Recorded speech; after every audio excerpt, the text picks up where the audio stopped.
পুরো শহরে হঠাৎ জম্বি ভাইরাস ছড়িয়ে পড়ে এবং এর থেকে মাত্র কয়েকজন মানুষ বাঁচতে পারে। সবচেয়ে খারাপ ব্যাপার ছিল যে এই ধ্বংসযজ্ঞের পর জন্ম নেওয়া সব শিশুরাই ভাইরাস নিয়ে জন্ম নিচ্ছে।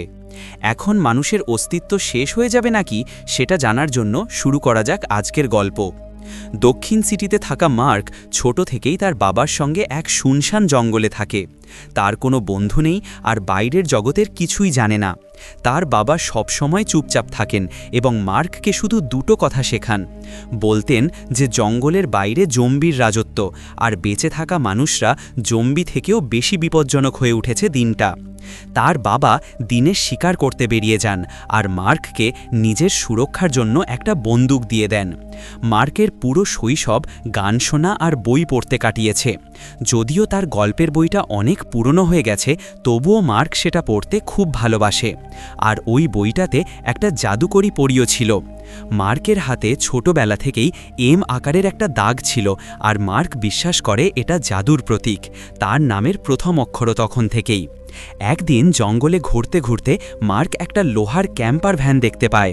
সে ভয় পায়, মনে হচ্ছিল ভিতরে কেউ থাকবে, তাই সে কাছে যায়নি। কিন্তু কৌতূহলী মার্ক পরের সকালে পানি নিতে যাওয়ার ছলে আবার ভ্যানের কাছে যায়। সে সাহস করে চুপি চুপি ভিতরে প্রবেশ করে। ভিতরে সব কিছু পরিষ্কার পরিচ্ছন্ন ছিল, এমনকি বাচ্চাদের খেলনাও ছিল। দেখে মনে হচ্ছিল এখানে অবশ্যই কেউ থাকে। তখন হঠাৎ অন্ধকারে একটা ছায়া দেখা যায় আর মার্ক ভীষণ ভয় পায়, কিন্তু কাছে গিয়ে বুঝতে পারে সেটা আর একটা বাচ্চাই। ওই বাচ্চার বন্ধুত্বপূর্ণ আচরণ দেখে মার্ক তার হেডফোন খুলে তাকে দেয়। প্রথমে ওই ছেলেটাও ভয় পায়, কিন্তু যখন সে সুন্দর সঙ্গীত শুনলে তার মুখে হাসি ঝলমল করে ওঠে। দুজনেই একই বয়সের, আর তারা তাড়াতাড়ি বন্ধু হয়ে যায়। ওই ছেলেটির নাম মিক্কি, আর সে খুব ভদ্র স্বভাবের ছিল। বিদায় নেওয়ার আগে সে কোনো দ্বিধা ছাড়াই তার সবচেয়ে প্রিয় খেলনা মার্ককে দিয়ে দেয়। কিন্তু ফিরে যাওয়ার সময় হঠাৎ মার্কের মনে হয় কেউ তাকে চেয়ে দেখছে। সে জঙ্গলে লুকাতে চায়, কিন্তু তখনই একটা বন্দুক হাতে নেওয়া মহিলা তাকে বাধা দেয়। কিন্তু যখন সে মার্কের হাতে খেলনা দেখে, তখন তার মনোভাব একবারে বদলে যায়। সে ভালোবাসা নিয়ে মার্ককে দ্রুত বাড়ি যাওয়ার কথা বলে, এমনকি সে কিছু বন্য ফলও দেয়। মার্ক বুঝতে পারে যে এই মহিলা মিক্কির মা। মা ছেলেকে আলিঙ্গন করতে দেখে মার্কের একটু ঈর্ষা লাগে। বাড়ি ফিরে সে খেলনা লুকিয়ে দেয়, কিন্তু সে পানি ভরাটা ভুলে গিয়েছিল, যার জন্য তার বাবা তাকে ডেকে ডাঁটেন। তখন সে এগিয়ে এসে বাবাকে আলিঙ্গন করে, কিন্তু পরের মুহূর্তে বাবা তাকে দূরে সরিয়ে দেন।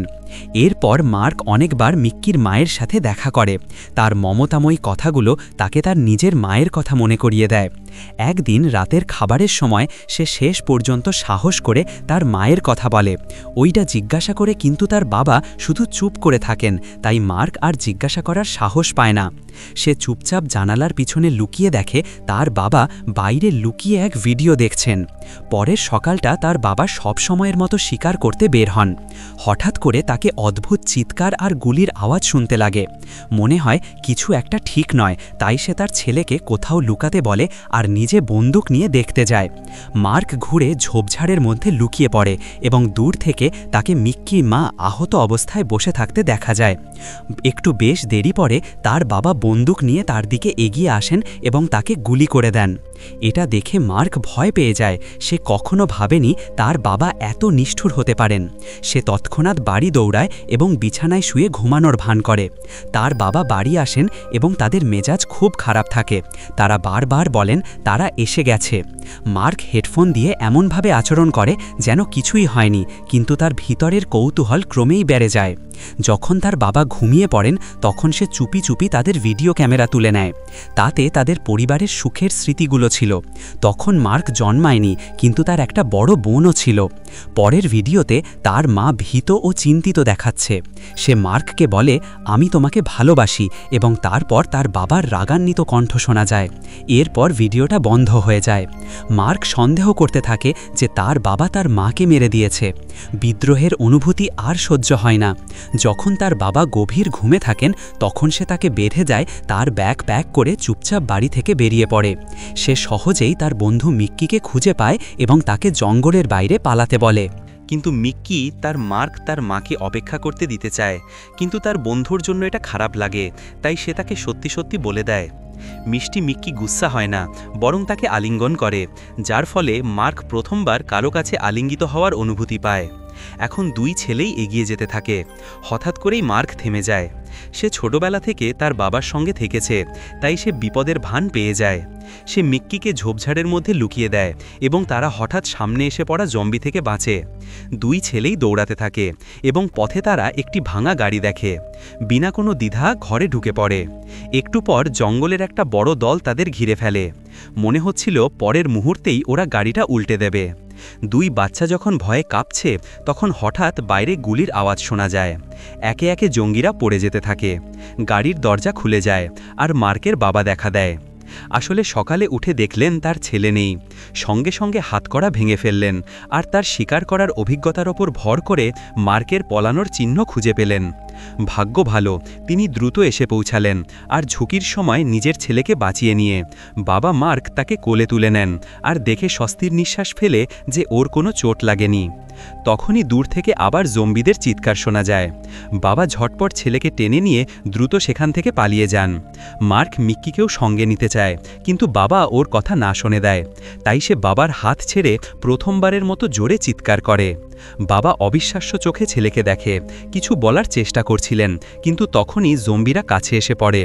তারা তাদের ছেলেকে একটা গাছের মূলের পিছনে লুকিয়ে দেয় এবং তারপর বন্দুক নিয়ে জম্বিদের সাথে লড়তে বেরিয়ে যায়। মার্ক সাহস করে দাঁড়ায় এবং দূর থেকে দেখে যে তার বাবা সাহসিকতার সাথে জম্বিদের মারছেন এবং ধীরে ধীরে মিক্কির গাড়ির দিকে এগিয়ে যাচ্ছেন।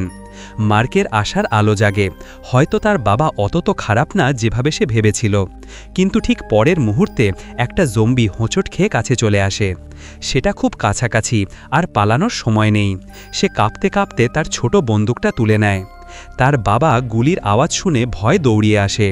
তাদের ছেলের কিছু হয়ে গেছে মনে করে তারা তাড়াতাড়ি পাহাড়ের দিকে দৌড়ায়, কিন্তু ভুলবশত একটা জম্বি তাদের ওপর ঝাঁপিয়ে পড়ে।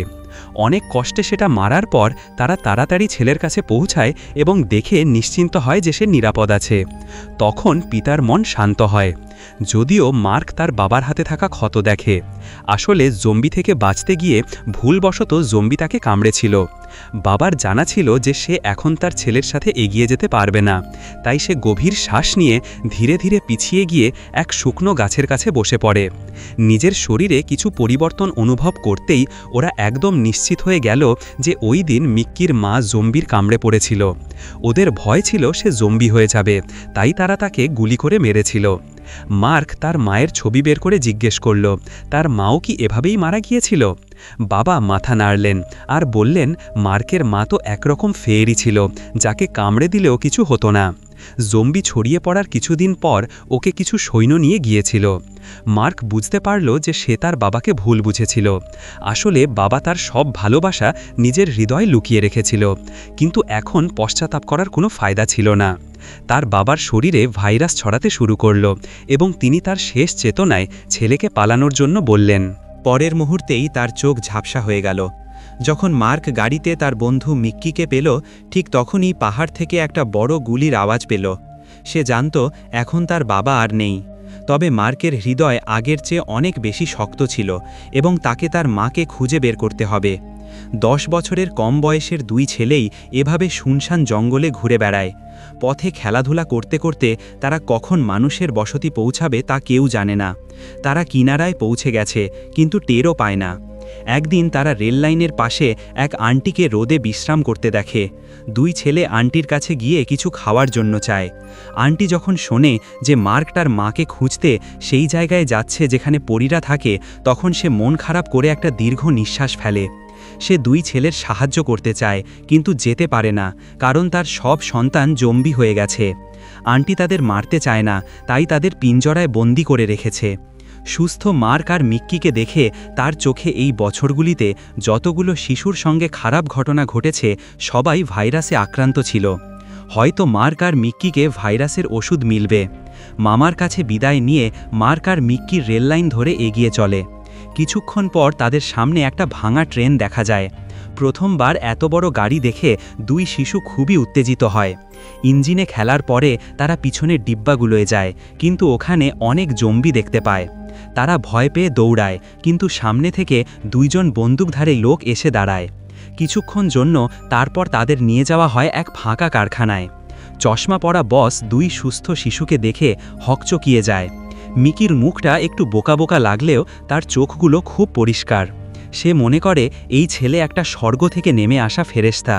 সে মিকিকে সবাইয়ের জন্য একটা আধ্যাত্মিক প্রতীক হিসাবে রাখতে চায়, আর মার্ককে মারার আদেশ দেয়, কারণ একটা আধ্যাত্মিক প্রতীকই যথেষ্ট। যদিও এক গ্যাংস্টার মাগির মার ছবি দেখে একটু নরম হয়ে যায়। এদিকে বস ওয়াকিটকিতে অন্যদের বলছিল তার সঙ্গে যুক্ত হতে, কারণ ওর একটা সুস্থ বাচ্চা হয়েছে, তাই ও দয়ালু রকমের গুন্ডা। সুযোগ পেয়ে চুপচাপ মার্ককে ছেড়ে পালায়, কারণ ও ভাবে আর একটা বাচ্চা বেঁচে থাকবে তাহলে পৃথিবীতে একটু আশা থাকবে। মার্ক খুবই বিশ্বস্ত, তাই ও একাই পালায় না, বরং সব লুটেরাদের ঘুমিয়ে পড়ার অপেক্ষা করে চুপচাপ মিক্কির ঘরে ঢুকে যায়। অন্ধকারে হাত বুলিয়ে তারা দুজন চোরের লুকানোর জায়গা থেকে পালিয়ে যায়। পরের সকালে চশমা পরা বস দেখে যে আধ্যাত্মিক প্রতীকটা হারিয়ে গেছে। তখন সে কোনো দ্বিধা ছাড়াই নিজের লোকটাকে গুলি করে দেয়। এদিকে মার্ক একটা বিল্ডিংয়ে জিনিস খুঁজছিল। ও প্রথমবার নিজের জন্য পরিষ্কার কাপড় পরেছে আর বাইরে মিক্কির কাছে যেতে চলেছে। তখনই জানতে পারে বস তাকে অনুসরণ করছে। বসের লোকে মিক্কিকে ঘেরাও করে আর মার্ককে ধরার জন্য প্রস্তুতি নিচ্ছে। ঠিক তখনই হঠাৎ একটা ড্রোন এসে হাজির হয়, আর তারপর গুলির বন্যা নামে, যার ফলে বস আর তার সব দোসর দ্রুত পরাস্ত হয়। মার্ক দ্রুত নিচে দৌড়ায় এবং দেখে কিছু সৈনিক একটা নিরাপদ জায়গা থেকে বেরিয়ে আসছে। সে সামনের দিকে আসতেই মিক্কি তাকে দেখে হিলিয়ে না করতে থাকে। তখনই এক সৈনিক পথের লুকোনো জায়গার দিকে যায়। সেই সময় মিক্কি মাটির থেকে বন্দুক তুলে নিয়ে জোর করে সৈনিকের মনোযোগ নিজের দিকে ঘুরিয়ে দেয়, যেটা করে সে নিজের আত্মত্যাগে বন্ধুটা বাঁচায়। সৈনিক তার মৃত্যুর কারণে খোঁজ বন্ধ করে দেয়। মার্ক হতবাক হয়ে মাটিতে বসে পড়ে। তার বাবার পর সে তার একমাত্র বন্ধুও হারিয়ে ফেলেছে। মার্কের মাথায় তার বাবার সতর্কতা ঘুরপাক খেতে থাকে যে বেঁচে থাকা মানুষরাই জম্বির থেকেও বেশি বিপজ্জনক। এই পৃথিবীতে কোনো পরীর রাজ্য নেই, আর নেই কোনো করুণাময় বা শক্তিশালী কেউ। একটা কথা আছে যেটা শুনে ছেলেটা রেগে নিজের স্বপ্নের বই ছিঁড়ে ফেলে। এখন তার সামনে একটাই কারণ বাঁচার, বছর বছর আগে হারানো মা খুঁজে পাওয়া। তারপর মার্ক একটা শুনশান শহরে আসে। উঁচু উঁচু বাড়িগুলো এখন ধ্বংসস্তূপে পরিণত হয়েছে। চারিদিকে ফাঁকা রাস্তা আর ভয়ঙ্কর চিৎকার শুনে যায়। মার্ক তার ভয়কে জয় করে বারবার জম্বিদের ঝাঁকের হাত থেকে বাঁচে। অবশেষে সে সেই জায়গায় পৌঁছে যেখানে তার মায়ের ছবি তোলা হয়েছিল। ছেলেটা কোনো সংকোচ ছাড়াই বাড়ির ভিতরে ঢুকে এক এক করে ঘরগুলো খুঁজতে থাকে। অবশেষে সে দেখতে পায় কাঁচের জানালার সামনে এক নারীর পিঠ। রোদে সেই ছবি তার মায়ের মতোই দেখাচ্ছে। মার্ক নিজেকে থামাতে পারেনি, ধীরে ধীরে এগিয়ে গিয়ে নারীর হাত ছুঁয়ে তাকে আলিঙ্গন করে। নারী পিছনে ঘোরে না, বরং মার্কের হাত ধরে তাকে জোরে কামড়ে। তখন মার্ক বুঝতে পারে সামনে যে নারী সে একটি জম্বি। সে ভয় পেয়ে পিছিয়ে যায় এবং কাচের দরজা বন্ধ করে দেয়। পরের মুহূর্তে ছেলেটি ফুঁফু করে কাঁদতে শুরু করে। সে আশা করেছিল যে সে তার মা হবে, কিন্তু এখন তার শেষ আশাও ভেঙে পড়ল। ভুল হয়েছে, আর মার্ক জানে না এখন কি করা উচিত। ঠিক তখনই একটা ভবন থেকে একটা সম্প্রচার শোনা যায়। ওই আওয়াজ শুনে সে ওদিকে যায়। এক ভার্চুয়াল ছবি মোটিভেশনাল বক্তৃতা দিচ্ছে। ছবিতে বলা হচ্ছিল শরণার্থীদের আসার কারণে এই ক্যাম্পটাই ধ্বংস হয়ে গেছে। ঠিক তখন তার আওয়াজ শুনে অনেক জম্বি ওই দিকে জমায়েত হতে শুরু করে, কিন্তু মার্কের তাতে কোনো ফারাক পড়ে না, কারণ এখন তার থাকার জন্য আর কোনো জায়গা বাকি ছিল না। মার্ক হেডফোন পরে নেয় আর নিজের মনেই প্রার্থনা করতে শুরু করে। যদিও সে জানে না চারদিকে অনেক গুলি চালানো হচ্ছে আর পাশের জম্বির ঢের হতে হতে যাচ্ছে। যখন মার্ক পেছনে ঘুরে তখন তার শরীরে অনেকগুলো লেজার পয়েন্ট দেখা যায়। আসলে সরকারি সৈনিকরা এখানে জম্বি মারতে এসেছে। তখনই একজন মহিলা সৈনিক দেখে যে মার্ককে আটকানো হয়েছে। সে শুধু শেষবার সামনের মহিলাকে একটা ভালোবাসার আলিঙ্গন দিতে চায়। তখন মহিলা সৈনিকের নজর পড়ে মার্কের হাতের এমের চিহ্নে। সে তৎক্ষণাৎ নিজের মাস্ক খুলে ফেলে আর চিৎকার করে এই ছেলের হাতে চিহ্ন আছে। এরপর সে মার্ককে নিয়ে নিরাপদ জায়গায় চলে যায়। ছবিতে ওই চিহ্ন সম্পর্কে বিস্তারিত কিছু বলা হয়নি, তবে এর মানে ছিল যে দাগযুক্ত মানুষদের জম্বিদের কামড়ে কিছু হয় না। এই সিনেমা শুরু থেকে শেষ পর্যন্ত জম্বিদের ওপর বেশি ফোকাস করে না, এতে বেশি জোর দেওয়া হয়েছে এক ছোট ছেলেটার অনুভূতি আর অভিজ্ঞতার ওপর। যদি তোমার সিনেমাটা ভালো লেগে থাকে তাহলে লাইক আর কমেন্ট করতে ভুলো না। দেখা হবে পরের কোনো ভিডিওতে। ততক্ষণে সবাই ভালো থেকো, সুস্থ থেকো। Bye bye.